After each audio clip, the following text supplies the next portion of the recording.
Have you ever felt that spark fade, that one burning passion for the Dharma slowly dimming into routine of fatigue or even doubt? Have you ever wondered why you used to wake up excited to meditate, chant, or study, but now feel like you're dragging yourself through the motions?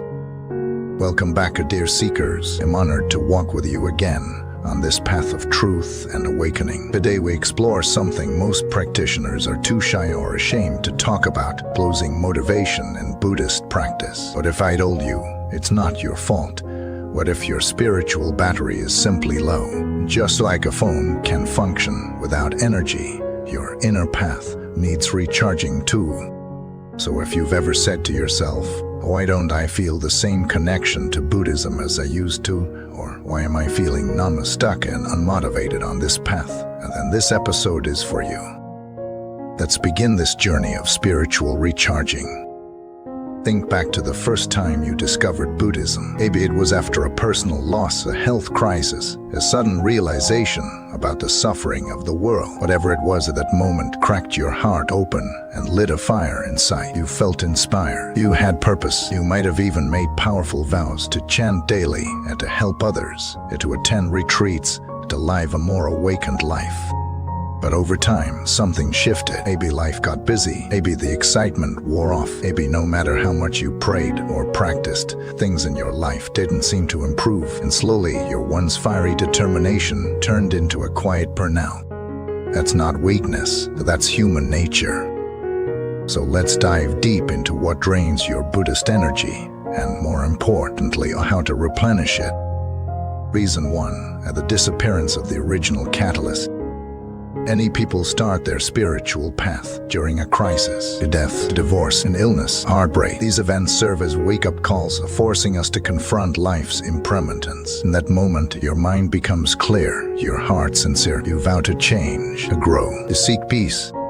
But when the storm passes, so does the urgency. Without realizing it, you slowly drift back into your old habits. The discipline fades, the mind dulls, the heart closes. This is what the scriptures call the rebellion of habitual tendencies. Like a rubber band stretched in one direction, your mind snaps back unless you keep pulling forward. The key here is to remember why you started, not just emotionally, but consciously. Write it down. Revisit your original pain, not to suffer, but to remember what it awakened within you. Reason 2. Lack of vows and purpose.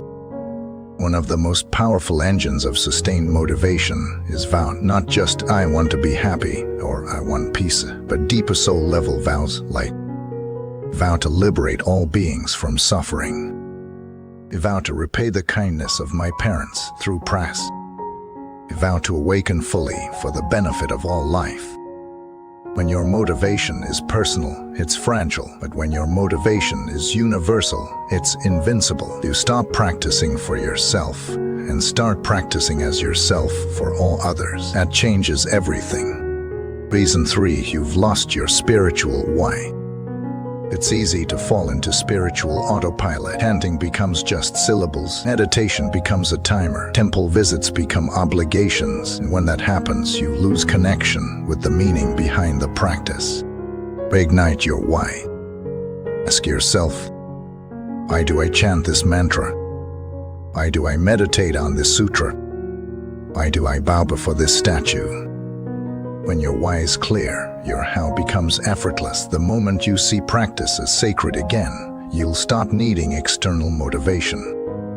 Reason 4. Isolation. If you practice alone for too long, you begin to feel disconnected. Spiritual progress needs collective energy. In Buddhism, this is called Sangha, the spiritual community. The Buddha himself said that the Sangha is essential to the path. When you chant alone, it's one candle, but when you chant with a group, it becomes a forest fire. The collective energy is palpable. You feel carried, strengthened, and reinvigorated. So join group meditations, attend Dharma talks, talk with fellow practitioners. Your battery charges fastest when plugged into community. Reason 5. You haven't made it a lifestyle. Here's a hard truth. If your practice is something you fit in around your busy life, it will always feel secondary. But when you integrate it morning and night, at meals and traffic, during meetings, it becomes part of your bloodstream. The most powerful practitioners aren't necessarily the ones who practice the longest hours. They're the ones who see everything as practice. How they speak, how they eat, how they think, how they breathe. Let your entire day be a mandala, your footsteps a prayer, your silence a chant. That's when you stop burning out, because the practice stops being separate from you. Now let's talk about how to actually recharge your inner battery. Step 1. Reignite your vow with heartfelt prayer. Not a robotic recitation or an honesty tear-filled prayer. Kneel in front of your altar and say, Buddha, I've lost my way. My faith has faded, but I still want to walk this path. Please help me. Please hold me. Please guide me back. That kind of prayer doesn't go unheard. It cuts through karma. It reopens closed gates. Step 2. Restart with small, doable habits. Don't vow to chant for hours or meditate like a master. Start with 5 minutes, single mala, 1 verse of a sutra, 1 kind act, 1 moment of mindfulness. Consistency rebuilds momentum. Start where you are, with what you can. Step 3. Establish sacred routines. Wake up and light incense. Vow 3 times. Whisper a mantra. Before bed, reflect on your day. Thank the Dharma. Read a line of scripture. These rituals anchor your mind and heart. Step 4. Listen to the teachings daily. Even if it's just 10 minutes on your commute, the Dharma is nourishment. It waters the seeds of wisdom. It reconnects you with your purpose. Step 5 is share the Dharma. Tell someone what you've learned. Write a journal entry. Post a quote. Share a video. The more you give, the more you receive. The energy flows back. Step 6 is serve. Nothing jumpstarts spiritual life like serving others. Help a fellow practitioner, feed a stray animal, volunteer at a temple for your time, your presence, your effort. Service awakens the heart faster than any lecture. Let me close with a beautiful story. An old man once felt he was failing in his practice. He couldn't sit long. He forgot the chants. His knees ached. His mind wandered. He asked to his teacher, "Have I failed?" The master smiled. "Hey, you're still walking, aren't you? Then the path still walks with you. You can fall 10,000 times, but each time you stand, your practice deepens." The man cried, not because he was weak, but because he realized that the Buddha never left him. Friends, this path is long. There will be hills, shadows, exhaustion, but never mistake a tired step for a lost cause. Never confuse a quiet phase for the end of your journey. Let's walk together. Let's stumble together. Let's rise together.